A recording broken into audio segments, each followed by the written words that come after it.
Bienvenidos y bienvenidas a la 11ª clase del Seminario de Innovación y Desarrollo Territorial de la Maestría en Desarrollo Territorial y Urbano.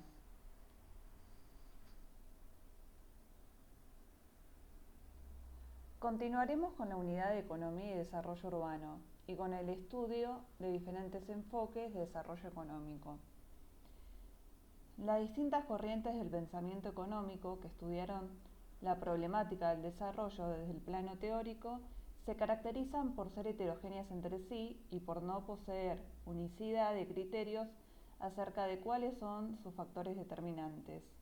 En este sentido, a lo largo de la historia de la teoría económica contemporánea, han existido diferentes interpretaciones de lo que es el desarrollo económico y sus implicancias, no solo en términos económicos, sino también en un criterio cultural y social. Las diversas posiciones han sido elaboradas en una determinada etapa de la historia de la humanidad, en escenarios específicos que influenciaron su diálogo con el resto de las disciplinas y sus puntos de contacto con las sociedades y el territorio. La comprensión de cada contexto es determinante para sopesar los éxitos y fracasos de cada modelo de desarrollo. Su evaluación se erige como una parte imprescindible del análisis de las prescripciones que subyacen en las distintas escuelas del pensamiento económico. El principal objetivo de esta unidad consiste en realizar un repaso de las diferentes concepciones del desarrollo económico, realizando especial hincapié en aquellas dedicadas a estudiar la problemática de la territorialidad regional. Estas corrientes intentan responder a preguntas básicas y al mismo tiempo sustanciales como ¿en qué consiste el desarrollo económico y cuáles son las características que hacen que determinado país se considere como desarrollado? ¿Cuáles son los caminos que han tomado las naciones consideradas como desarrolladas para llegar a serlo? ¿Y cuáles son las principales problemáticas y limitantes de los países no desarrollados en su camino hacia el desarrollo y cuáles son las medidas correctivas que se deberían aplicar en los mismos? Es por este motivo que es pertinente iniciar la discusión sobre el desarrollo en base a presentar algunas intuiciones sobre los antecedentes que construyeron los principales exponentes de la historia del pensamiento económico, la escuela clásica, los neoclásicos, la doctrina marxista, la keynesiana. Aunque de lectura obligada, estas escuelas nacieron y se desarrollaron en contextos que dictaron diametralmente de los vigentes en Latinoamérica. Para ello, nuestro enfoque se centra en la relación de dependencia entre las economías de desarrollo y las denominadas como centrales. Se analizan en este punto el concepto de centro-periferia, que se utilizó para explicar la desigualdad de las relaciones económicas internacionales y la heterogeneidad de las estructuras productivas internas. Para esto hemos dejado un video de una clase especial a cargo del licenciado Santiago Frachina sobre el desarrollo económico bajo una mirada del estructuralismo latinoamericano. La división internacional del trabajo, basada en la exportación de productos primarios de escaso valor agregado por parte de la periferia y la exportación de productos manufacturados por parte de los países centrales, provoca un intercambio desigual para los países de América Latina, que se ven impedidos de retener el fruto de su progreso técnico. A su vez, este proceso de deterioro de los términos de intercambio explica la vigencia de salarios reales que tienden a estancarse en los países de la periferia, mientras que suben en los países centrales.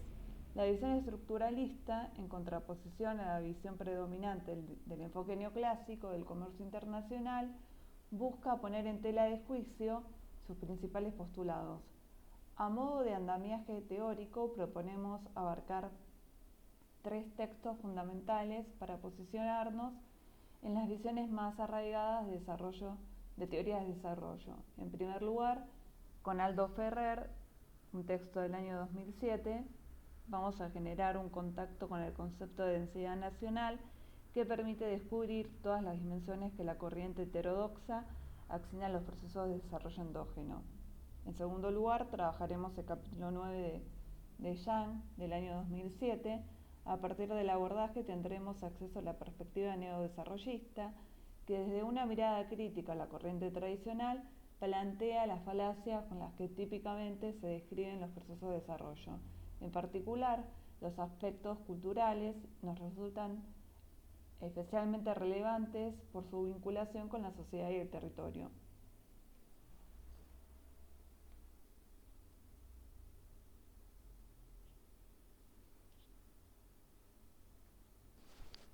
Comencemos con el texto de Aldo Ferrer, Globalización, Desarrollo y Densidad Nacional.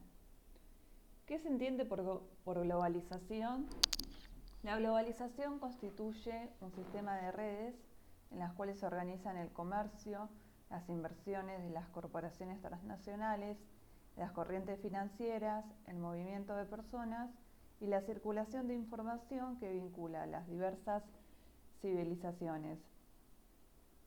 Es asimismo el espacio del ejercicio del poder, dentro del cual las potencias dominantes establecen en cada periodo histórico las reglas del juego que articulan el sistema global. Su peso relativo en el conjunto de la economía mundial ha crecido desde el fin de la Segunda Guerra Mundial.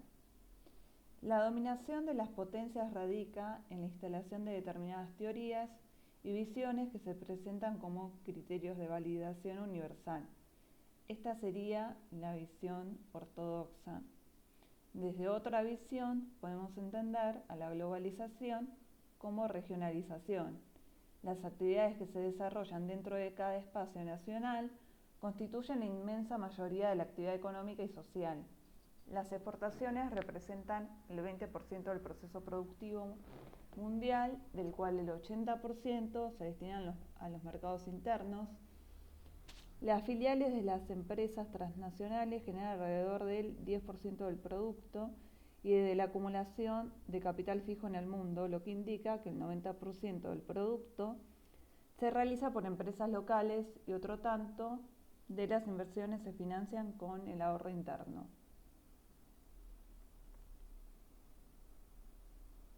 En el plano real de los recursos, la producción, la inversión y el empleo, el espacio interno tiene un peso decisivo.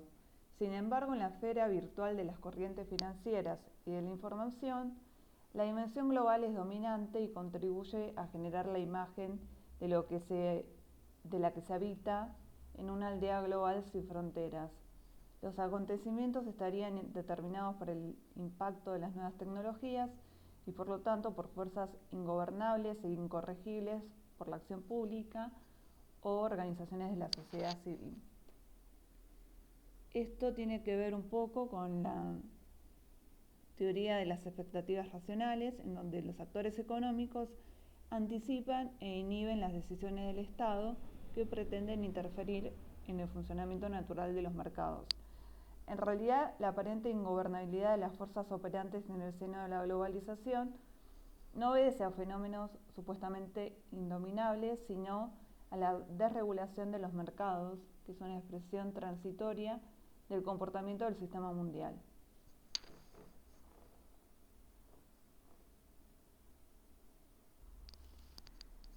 La globalización continúa descansando en la capacidad de cada país de participar en la creación y difusión de conocimientos y tecnologías y de incorporarlos en el conjunto de su actividad económica y relaciones sociales. El desarrollo económico sigue siendo un proceso de transformación de la economía y la sociedad fundado en la acumulación del capital, conocimientos, tecnología, capacidad de gestión y organización de recursos, educación y capacidades de la fuerza de trabajo y de la estabilidad y permeabilidad de las instituciones dentro de las cuales la sociedad resuelve sus conflictos y moviliza su potencial de recursos. El desarrollo es acumulación en sentido amplio y la acumulación se realiza en primer lugar dentro del espacio propio de cada país. El desarrollo implica la organización e integración de la creatividad y los recursos de cada país para poner en marcha los procesos de acumulación en sentido amplio. El proceso es indelegable en factores externos o exógenos que, librados a su propia dinámica, solo pueden desarticular un espacio nacional y estructurado en torno a centros de decisión extranacionales y, por lo tanto, frustrar los procesos de acumulación, es decir, el desarrollo. Un país puede crecer, aumentar la producción, el empleo y productividad de los factores impulsados por agentes exógenos, como sucedió en Argentina en la etapa de la economía primaria exportadora, pero puede crecer sin desarrollo, es decir, sin crear una organización de la economía y la sociedad capaz de movilizar los procesos de acumulación inherentes al desarrollo, o dicho de otro modo, sin incorporar los conocimientos científicos y sus aplicaciones tecnológicas en el conjunto de su actividad económica y social. La globalización y el desarrollo económico de cada país guardan estrechas relaciones. La globalización ofrece oportunidades como, por ejemplo, la ampliación de los mercados o el acceso a inversiones y tecnologías, pero también plantea riesgos y amenazas. La globalización no es en sí misma buena o mala, su influencia en el desarrollo de cada país depende de las vías por las cuales el mismo se vincula a las redes de la globalización, por ejemplo, en el comercio internacional a través del estilo de vinculación con la División Internacional de Trabajo. El desarrollo requiere que las exportaciones e importaciones guarden un balance entre sus contenidos de tecnología y valor agregado para permitir que la estructura productiva interna asimile y difunda los avances del conocimiento y la tecnología. En relación a las inversiones de filiales de empresas transnacionales, es preciso que su presencia no debilite las capacidades endógenas de desarrollo tecnológico. A su vez, el financiamiento internacional debe ser consistente con la capacidad de pagos externos y el equilibrio de los pagos internacionales. En resumen, el resultado desde la perspectiva de cada país radica en el estilo de inserción en el orden global, o en otras palabras, en la calidad de respuesta a los desafíos y oportunidades de la globalización. En el transcurso de los últimos 200 años, las asimetrías crecientes en el desarrollo económico de los países resultan del ejercicio del poder por las potencias dominantes, pero en última instancia dependen de la aptitud de cada sociedad para participar en las transformaciones desencadenadas por el avance de la ciencia y sus aplicaciones tecnológicas. En este último sentido, puede decirse que cada país tiene la globalización que se merece. Claro que el ejercicio efectivo de la soberanía es un requisito para que un país pueda dar respuestas propias al escenario global.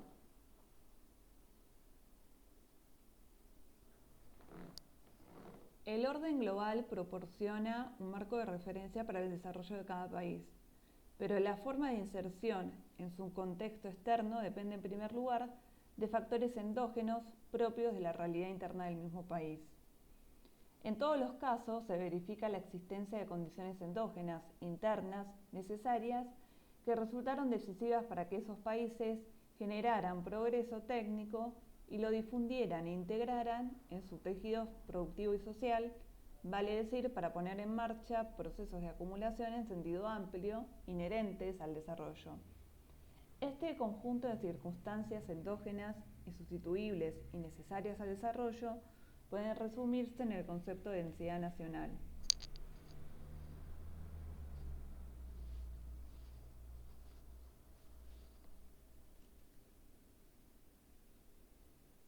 Los núcleos dinámicos de desarrollo en cada etapa fueron reservados para empresas nacionales o sujetas a marcos regulatorios que integraban las filiales de empresas extranjeras al proceso de desarrollo endógeno. Esto es lo que se puede observar en los casos de éxito. También que el ejercicio del poder estuvo respaldado en la aceptación de las reglas de juego por todos los actores sociales y políticos involucrados. En los países exitosos predominó en la sociedad un sentido de pertenencia y destino compartido, integración social que permitió formar líderes que acumularon poder dentro del espacio nacional.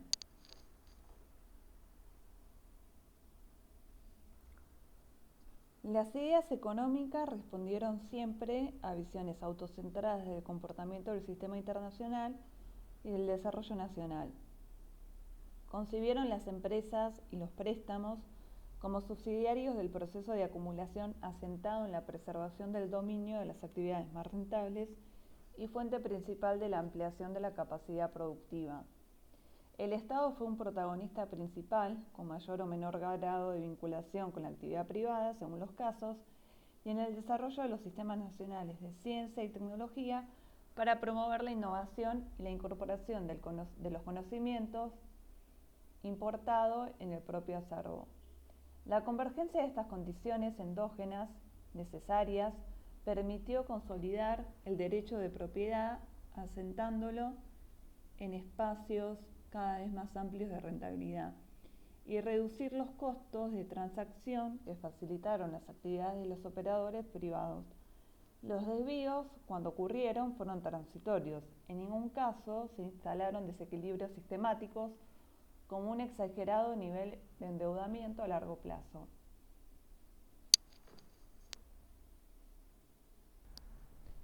En la actualidad se acrecentó la intensidad de las fuerzas globalizadoras y se fortalecieron las reglas del juego diseñado por los países centrales.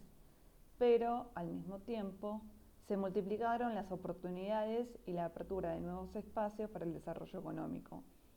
Incluso en los países rezagados, la calidad de las respuestas a los desafíos y oportunidades de la globalización resulta así más decisiva aún que en el pasado para determinar el éxito o el fracaso. Tales respuestas siguen dependiendo, en primer lugar, de las condiciones internas endógenas de cada país en aspectos críticos como la integración social, el comportamiento de los liderazgos y la estabilidad del marco institucional y político. En el caso de la Argentina, la formación de la economía argentina es parte de la historia de la globalización inaugurada a fines del siglo XV y la apertura de la vía marítima de comunicación entre Europa Occidental y Oriente. Desde la conquista hasta la actualidad, la evolución de la sociedad y la economía en el actual territorio argentino es el resultado del contrapunto entre la realidad interna y el contexto mundial. En segundo lugar, trabajaremos el capítulo 9 de Chang, del año 2007. A partir de su abordaje tendremos acceso a una perspectiva neodesarrollista que desde una mirada crítica a la corriente tradicional plantea todas las falacias con las que típicamente se describen los procesos de desarrollo. En particular, los aspectos culturales nos resultan especialmente relevantes por su vinculación con la sociedad y el territorio. Empezamos contextualizando la década de los 90 en América Latina, que siguió las buenas prácticas de distintos organismos internacionales, tanto en las prácticas de gobernabilidad, por la baja calidad institucional, una burocracia ineficaz, escasa credibilidad estatal y gubernamental, como en recetas de corte neoliberal, de lo que se conoce como Consenso de Washington. El desarrollo sustentado en la visión neoliberal implicó desregulación de los mercados, liberalización y privatizaciones de empresas estatales. Según Olsen, detrás de estas recomendaciones se esconde la intención de retirarles las escaleras hacia el progreso a los países periféricos.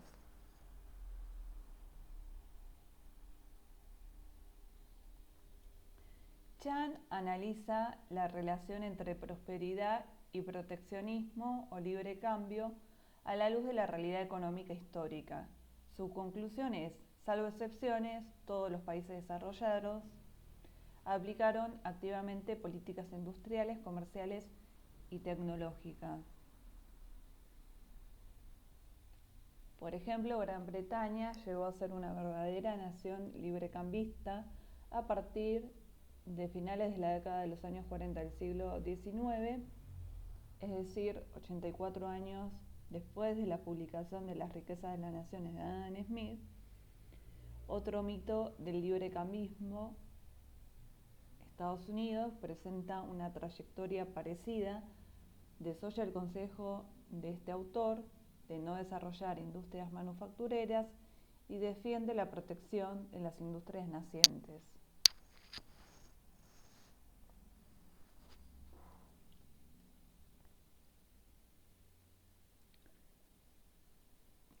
El autor concuerda con la tesis de estudiosos del desarrollo en perspectiva histórica como Hobsbawm o Zunkel, quienes refieren que los buenos resultados en los países en desarrollo se obtuvieron en etapas de fuerte intervencionismo y los peores correspondieron con la liberalización posterior a los años 70.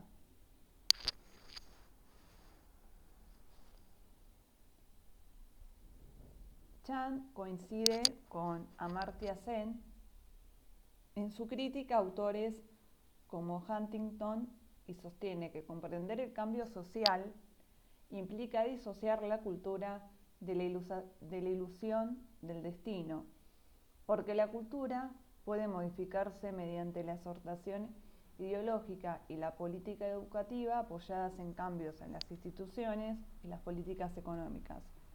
La utopía neoliberal sigue siendo, como sostiene Bourdieu, una utopía en vías de realización, impulsada por el desorden financiero y convertida en un programa político gracias a un esfuerzo político y a una teoría económica que se pretende descripción científica de lo real.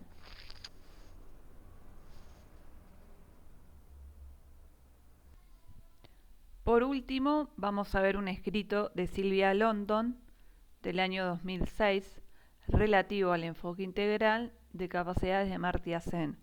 En particular, nos interesa centrarnos sobre los aspectos dinámicos del concepto de desarrollo y cómo aspectos como la educación y el acceso a bienes culturales pueden resultar virtuoso tanto en términos de externalidades como de acercarse a un concepto mucho más integrador en detrimento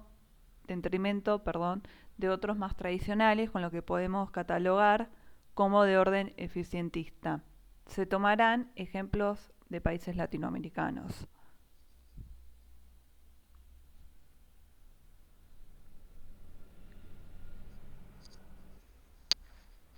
Muchos autores coinciden en que el concepto de desarrollo hace referencia a factores y cambios cualitativos en la vida del hombre y de la sociedad en la que habita, aunque algunos autores se detienen en el impacto meramente material, cuantitativo del cambio. El desarrollo es entonces el desarrollo de las personas de la sociedad.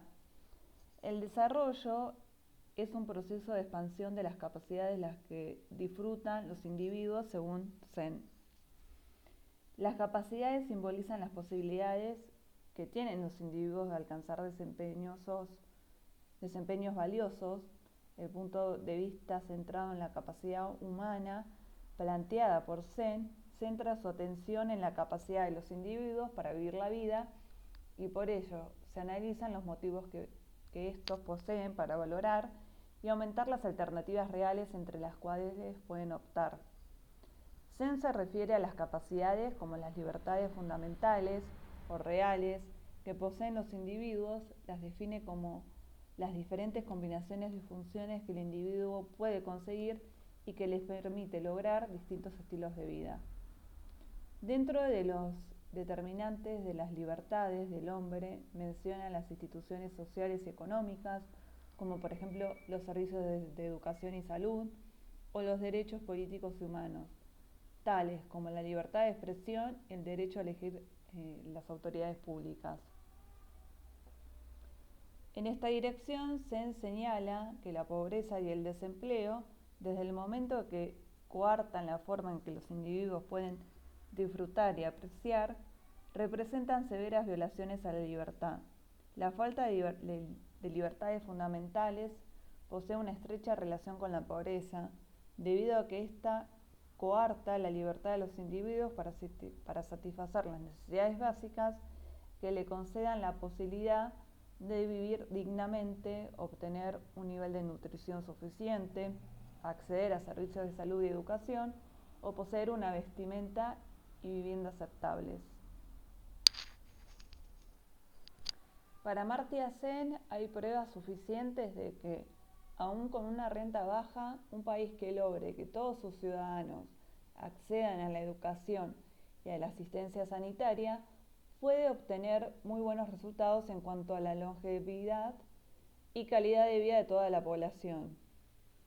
A su vez señala que por medio de la educación pueden fomentarse actividades favorables al desarrollo. Por ejemplo, puede acrecentarse el diálogo social, promoviéndose la estabilidad y la paz dentro de la comunidad, las cuales son deseables por sí mismas, pero además crean un clima favorable para el desarrollo.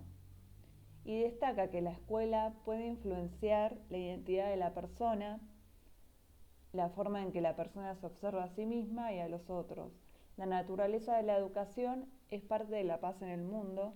La educación básica tiene un lugar vital en promover la amistad y la lealtad, por eso debe estar disponible para todos, para que los niños reciban ideas de diferentes marcos o puntos de vista y sean animados a pensar por ellos mismos y con fundamentos. La educación no sirve solo para preparar al individuo en las habilidades técnicas, obviamente importantes, debe ser un lugar de reconocimiento de la naturaleza del mundo en sus diversidades y riquezas, de apreciación de la importancia de la libertad y el razonamiento. En términos de CEN, nos encontraríamos en una región con problemas de desarrollo, los cuales no pueden ser solo planteados por su nivel promedio del PBI per cápita, tal como lo indica la clasificación del Banco Mundial, sino por las capacidades, libertades y oportunidades de los individuos, tanto presentes como futuras. Las diferencias en educación en los niños de hoy marcan brechas crecientes en las generaciones futuras, acentuando los dualismos y propiciando inestabilidad social y económica. Concretamente, lo que señalan los estudios anteriores es que si bien la educación es masiva en sus niveles iniciales, provocando una situación potencialmente favorable para el desarrollo, cae en sus niveles medios y superiores, por el desaliento de los más pobres a la hora de comparar sus ingresos futuros frente a los costos de oportunidad para continuar con su educación. Esto implica un revés para el proceso de desarrollo, comprometiendo las posibilidades futuras del progreso social.